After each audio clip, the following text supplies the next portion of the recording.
तुमको सत्ता की गुलामी चाहिए, मुझे किसी की गुलामी नहीं चाहिए, मुझे आजादी चाहिए। और ऐसी आजादी कि जब मेरा नुमाइंदा गुजरात की विधानसभा में जाएगा तो वो दिल में, आपके दिलों में जो छुपा हुई तकलीफ को बयान कर सके। सुन लो भाजपा कांग्रेस आप वालों, तुमको सत्ता से और मुख्यमंत्री के ओहदों से लालच होगा, मुझे वो लालच नहीं है। अगर तादाद को देखकर फैसला करना है तो फिर अपने घरों दीवार में को बंद कर लो, अपने दरवाजों को बंद कर लो, अपनी सब चीज को बंद कर लो और घर में छुप कर जिंदगी गुजारो। अगर तादाद कोई माने नहीं रखती और कुदरत पर कामिल यकीन है तो अपनी सियासी सोच पर भरोसा रखो।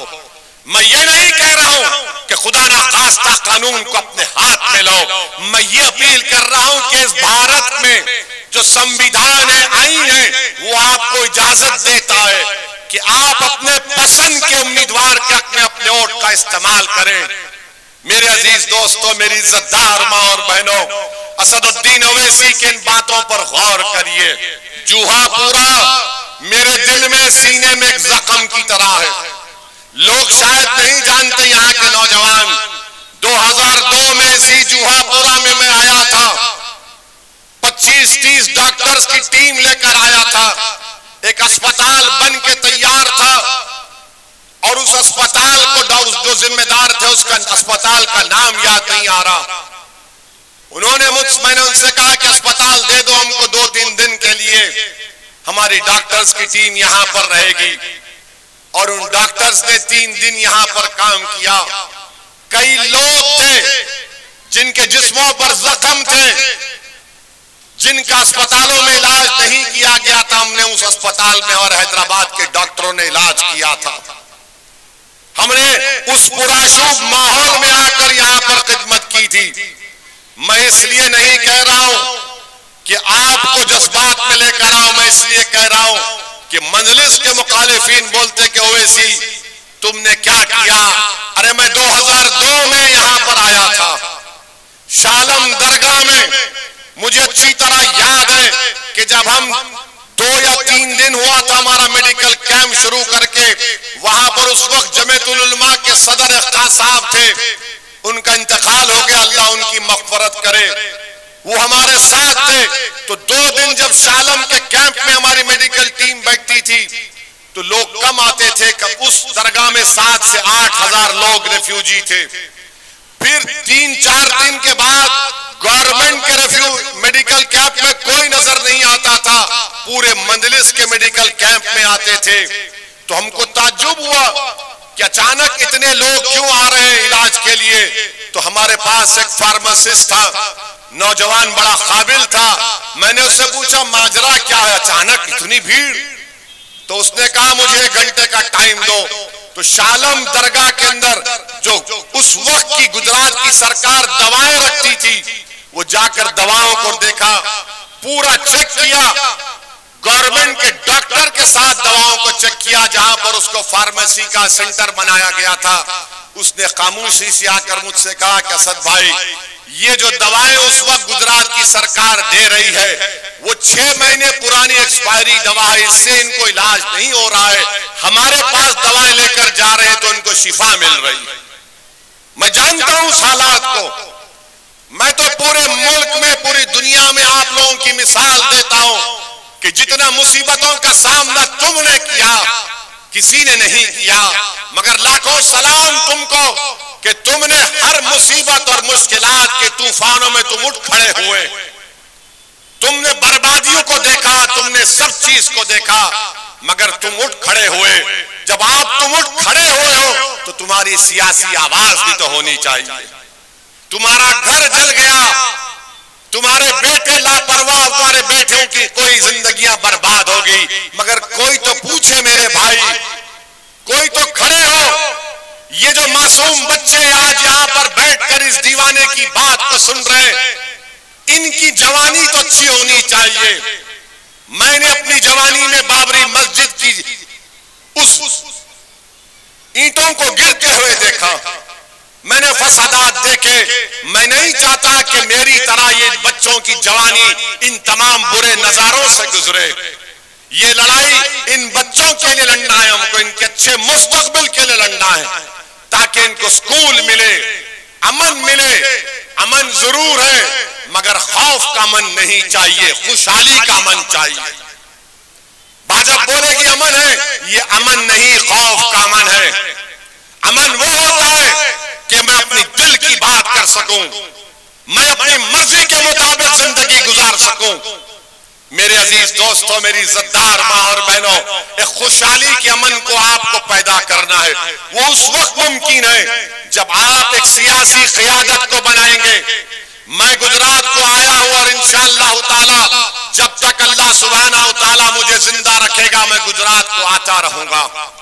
मगर आपको एक सियासी क़ियादत को बनाना है, आपकी लीडरशिप को बनाना है। मैं आपके दरमियान में खड़े होकर अर्ज कर रहा हूं कि हमारी जिम्मेदारी नहीं है कि हम किसी पार्टी को सत्ता से आने से रोक सकें। हमारी जिम्मेदारी है कि मुत्तहिदा तौर पर अपने वोट का 5 तारीख को इस्तेमाल करें और हमारी बहन को, हमारी पार्टी को कामयाब करें, ताकि जब वो 180 की आवाज गुजरात के विधानसभा में जाएगी तो आपकी आवाज को उठाएगी, आपकी तकालीफ को बयान करेगी। लोग बोलते हैं कांग्रेस, भाजपा और ये दूसरी छोटी रिचार्ज के पार्टी के लोग, अरे ओवैसी की पार्टी के अगर 4-5 जीत कर भी चले गए तो क्या कर सकेंगे?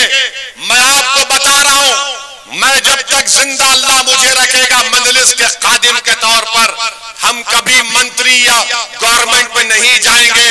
हमको लड़ना है, आपके लिए लड़ना है, आपके इंसाफ दिलाना है, इन बच्चों के मुस्तकबिल को अच्छा करना है।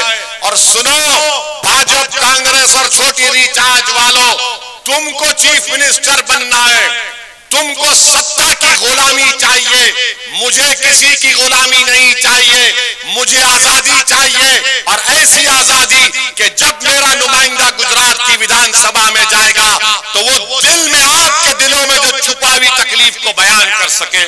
सुन लो भाजपा, कांग्रेस, आप वालों, तुमको सत्ता से और मुख्यमंत्री के ओहदों से लालच होगा, मुझे वो लालच नहीं है। और जो पूछते हैं कि 4-5 अगर जीत गए तो क्या होगा, अरे भारत की पार्लियामेंट में क्या होता है, 540 के ऐवान में नरेंद्र मोदी के 300 एमपीओ के सामने आपके ये दो दीवाने अगर खड़े हो गए 5 मिनट के लिए तो भाजपा के 300 एमपी तड़पते हैं, पेट में, सर में दर्द शुरू हो जाता है। ये मिजाज आपको पैदा करना है, ये मिजाज आप पैदा कर सकते हैं। तो तादाद पर मत जाओ, तादाद पर मत जाओ, अपनी इनफरादी ताकत पर भरोसा करो, अपने सियासी सोच पर एतमाद रखो। लोग बोलते तादाद, अरे इतने ज्यादा, अरे कुछ नहीं फर्क पड़ेगा। जब आप सच्चाई के रास्ते पर चलते हैं तो रब्बे करीम आपको कामयाब करेगा। अगर तादाद को देखकर फैसला करना है तो फिर अपने घरों दीवार में को बंद कर लो, अपने दरवाजों को बंद कर लो, अपनी सब चीज को बंद कर लो और घर में छुप कर जिंदगी गुजारो। अगर तादाद कोई माने नहीं रखती और कुदरत पर कामिल यकीन है तो अपनी सियासी सोच पर भरोसा रखो। मैं ये नहीं कह रहा हूं कि खुदा ना खास्ता कानून को अपने हाथ में लो, मैं ये अपील कर रहा हूं कि इस भारत में जो संविधान है, आईन है, वो आपको इजाजत देता है कि आप अपने पसंद के उम्मीदवार के अपने वोट का इस्तेमाल करें। मेरे अजीज दोस्तों, मेरी इज्जतदार मां और बहनों, असदुद्दीन ओवैसी की इन बातों पर गौर करिए। अगर मेरी बातों में थोड़ी सी भी सच्चाई है तो आप मेरा साथ दीजिए। 27 साल आपने मुख्तलिफ पार्टियों को वोट दिया, एक तब्दीली पैदा करो, एक नए सियासी सफर का आगाज करो। यकीनन ये रास्ता आसान नहीं है, बड़ा मुश्किल रास्ता है, यकीनन मंजिल बहुत दूर है, मगर मंजिल के दूर होने की बिना पर क्या तुम सफर का आगाज नहीं करोगे? रास्ता कठिन है तो तुम क्या रास्ते पर नहीं चलोगे? अरे तुम तो वो हो जो जालिमों के जुल्म को तुमने सहा, मगर एक शीशा पिलाई हुई दीवार के तौर पर तुम खड़े हो गए। तुम्हारे पास मर्द हाई नहीं तुम्हारे पास हमारी बहनों ने सब कुछ देखकर उसके बावजूद भी उन्होंने अपनी औलाद के दिलों में खौफ को पैदा होने नहीं किया। तो मेरी आपसे गुजारिश है कि मजलिस पार्टी को कामयाब करिए, डरने और घबराने की जरूरत नहीं है। हाँ, मुझे ये भी बताया गया कि भाजपा हो या कांग्रेस हो या छोटी रिचार्ज हो, वो बहुत सी चीजें बांट रहे हैं। ये वो कभी वो बॉटल देते हैं तो कभी ये रंगीला बॉटल देते हैं। याद रखिए, ये चीजें हम नहीं कर सकते, ये चीजें हम नहीं कर सकते।